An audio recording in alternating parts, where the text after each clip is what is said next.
All right, time for another Nerdy Virgin podcast that I'm recording on my phone. I've been doing this for years on my phone, and it's sounded horrible. And I thought for years, like the reason why the P's sounded really plosive, I thought it was, not good recording quality device. And I've only recently discovered that if I just hold the phone away from my mouth a little bit, it sounds fine, or it sounds a lot better at least. So the lesson here is I have no idea what I'm doing.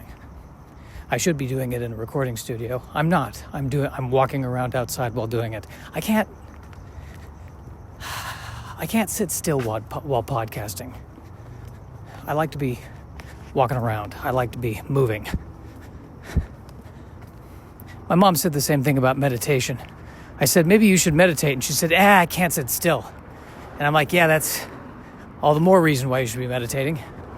But it's a moot point now because she's dead. That got morbid. I've been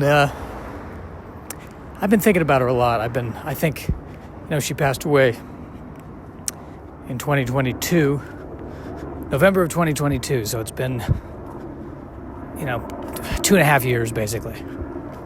And I'm still grieving. That's the conclusion I've reached. I think we'll call it grieving. I feel sad. Does that mean we're grieving? It's a good thing. I'm grateful that I feel sad because it means she was a good mother and I miss her. If I didn't feel anything, then either she would have been a terrible mother or I'd be a sociopath. I wonder if I'd be happier if I was a sociopath. Then again, you see the pictures of the serial killers on all the TVs, and they don't look thrilled. Of course, maybe they are happy, they just don't take good pictures. Who knows? I don't want this to turn into a complex look into the mind of a serial killer. Although the irony is those are the podcasts that do really well. I'm digressing from the grief issue and what to do about it. I think I just gotta live through it. I gotta accept it. I've got to feel it, and then one day I'll finally be able to paint about it.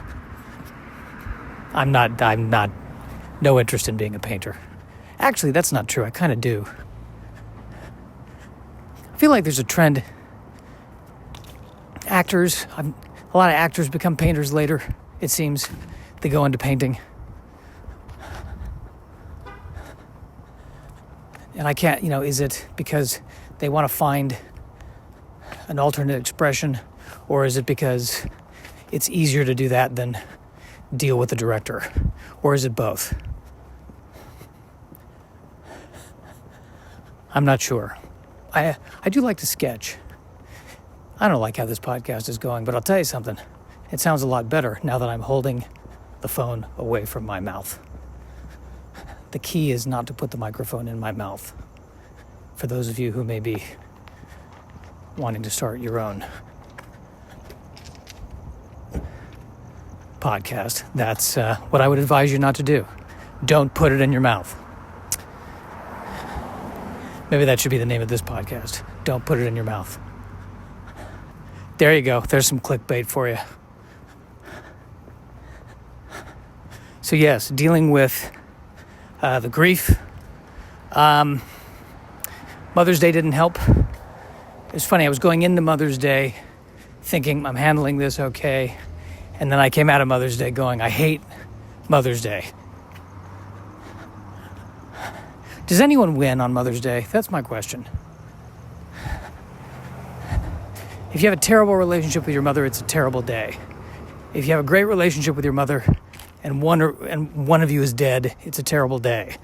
So again, it's like Valentine's Day. I feel like a larger percent of the population is horrified on these days than is happy on these days. I feel like we should rename both of those holidays Happy You Don't Have This Day. Yeah, it's Valentine's Day for some people, but for everyone else, it's Happy You Don't Have This Day.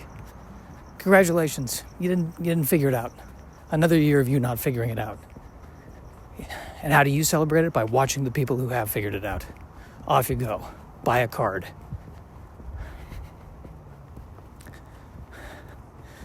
I mean, the whole point of these holidays, as my mother would say, well, it's all about capitalism. It's all about selling stuff. And you know what? I'm all for that. But let's just make a holiday that everyone can feel comfortable celebrating, where we have to buy stuff. How about Acquaintance Day? Most everyone has one of those, right? Give a gift to someone who you don't hate completely.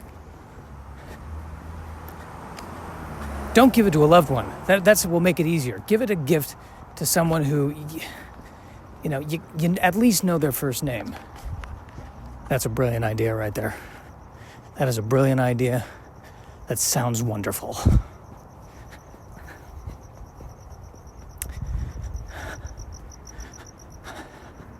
Why do I keep thinking that if I process the grief will go away? I don't think the grief's going to go away. I think it's always going to be there. I mean, I may get used to it, but it's always going to be there.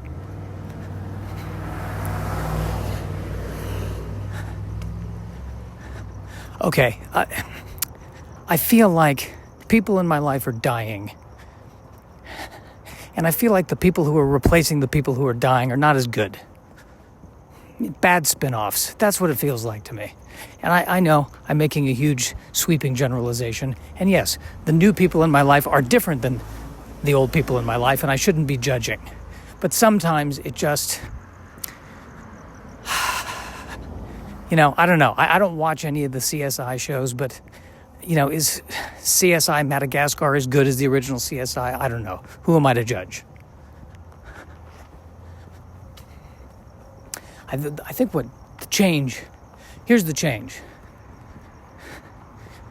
Going from someone who loved me unconditionally, no longer having that presence in my life, and the people who are coming into my life, I think now, really, if I'm responsible, I'm supposed to be loving them.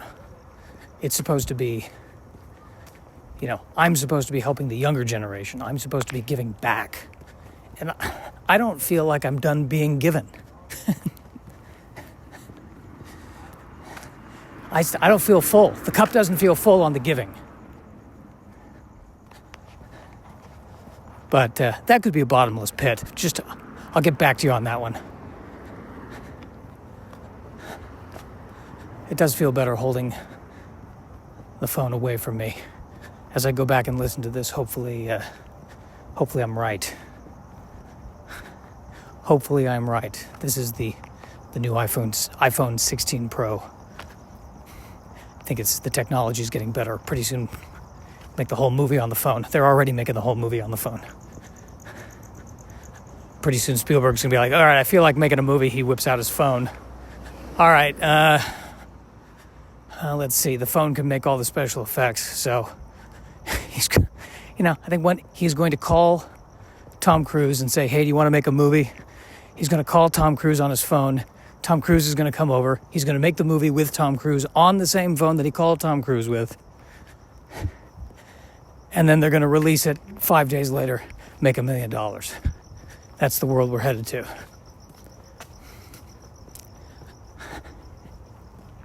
And then 5 years after that, the phone is going to be making a movie, and the phone is going to be calling Tom Cruise's phone. And it's going to be a movie starring Tom Cruise's phone, directed by Steven Spielberg's phone. And Spielberg and Tom Cruise, I think, are just going to be sitting on pillows. That's really where we're headed at this stage of the game. Oh, I totally forgot. So I'm trying to do a segment in this podcast. I'm trying to include a segment, Nerd News. How about that? And the last time I did this, I was in front of the computer, so I could actually look at the nerd news. This time I'm walking around, so I'm going to have to go off of memory. And the one thing I remember about the nerd news is that they dropped another trailer for this Predator animated series that's coming out. And the conceit of the Predator movies and TV series is that the Predator always comes to Earth at different points in history, seeks out the strongest human or the strongest animal it can find, and proceeds to hunt it. And then it's, human versus predator. But has there been a situation yet? Like, it's always a physical hunt. Are there financial alien predators that come down to Earth and, like, they start buying up companies, like hostile takeovers? Is there an alien predator, Gordon Gekko, that says, and it translates to greed is good? How about passive-aggressive predators? Predator that just flies out. You just find him standing at the kitchen, looking at the dishes, looking back at you, looking at the dishes. And you're like, you're mad at me because I didn't clean the dishes. And the predator just shakes its head. No, it's fine. Whatever you want. It's fine.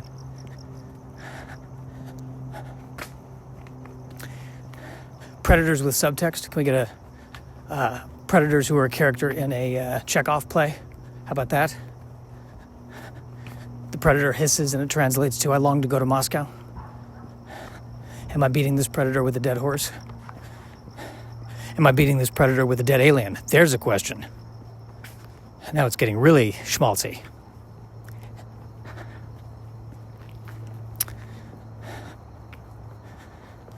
Now they are talking about finding UFOs or evidence of UFOs, and there seems to be more and more talk that the government acknowledges this. I don't know where that leaves us. The aliens may already be here. They may be visiting Earth. Aliens may be watching the movie Aliens. I think that's what I want to know about the aliens if they're really here. I want to know what they think of the Alien franchise.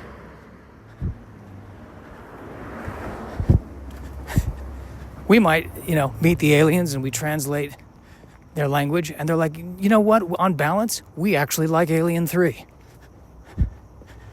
Fincher's version was a flawed masterpiece, yes, but a masterpiece nonetheless. He took some risks. We appreciate that as the aliens.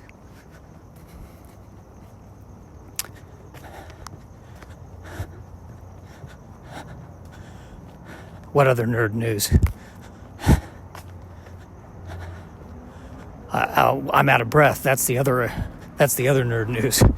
But I could close every nerd news segment with that. I guess that's the end of the nerd news segment. Look for the trailer.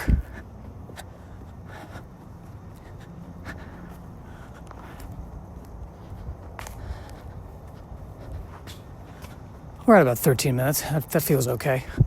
I try to, round out 17, 20 minutes. Boy, I hope this sounds better. I keep boasting about how much better it sounds afterwards if I listen to it, and it turns out it doesn't sound better. Ugh. Now, I'm about to walk past a house with a dog. The dog always barks. I'm just warning you, you're going to hear the dog probably. But listen, good news is, it should sound great. I won't put the phone too close to the dog. I promise not to do that. We'll see if the dog... Oh, you know what? I think I'm in the wrong block. Oh, okay. We may avoid the dog altogether.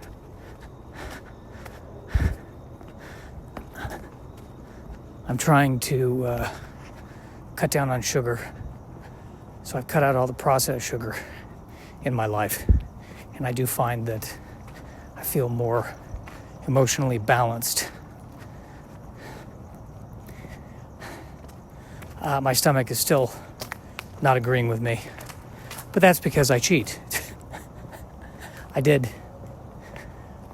cheated the last couple of days, but before that and today, I've been a good boy. So hopefully my stomach will balance out a little bit. I've been trying to substitute the processed sugar with natural sugars like grapes and blueberries. Maybe the problem is when I eat a bucket of grapes. Maybe that's what's causing the issue right there. But I do feel better. I feel better when I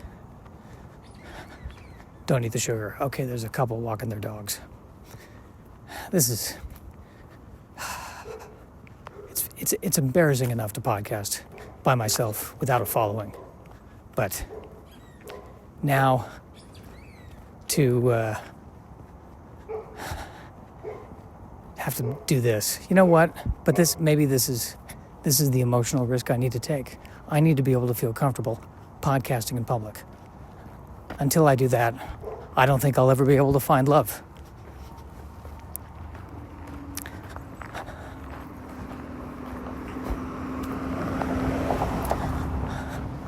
You know, I will tell you that the older I get, I think the more boring I'm getting. I've been watching episodes of LA Law, and I've been noticing that my favorite parts of the episodes of LA Law are not the dramatic courtroom parts. They're not the romantic, couples professing their love parts.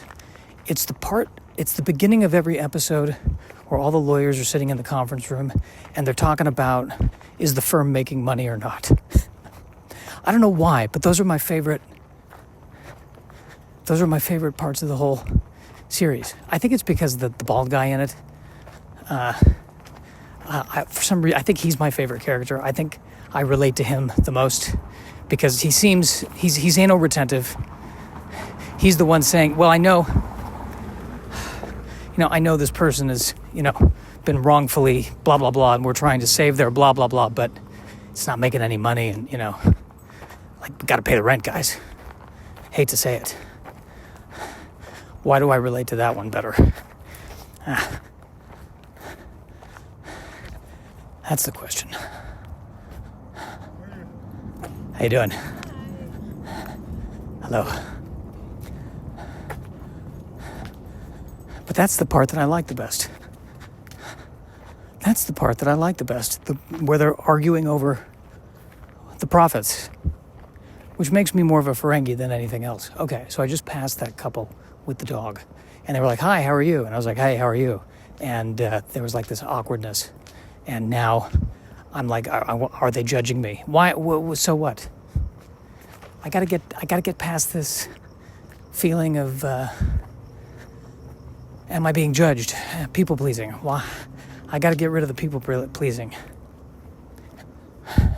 I've got to get rid of the people pleasing. I think the problem is if I have to say no to someone, I get angry.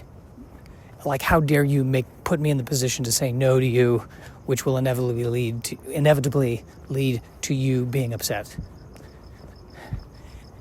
And a lot of times they're not upset. So there you go. You know what I mean?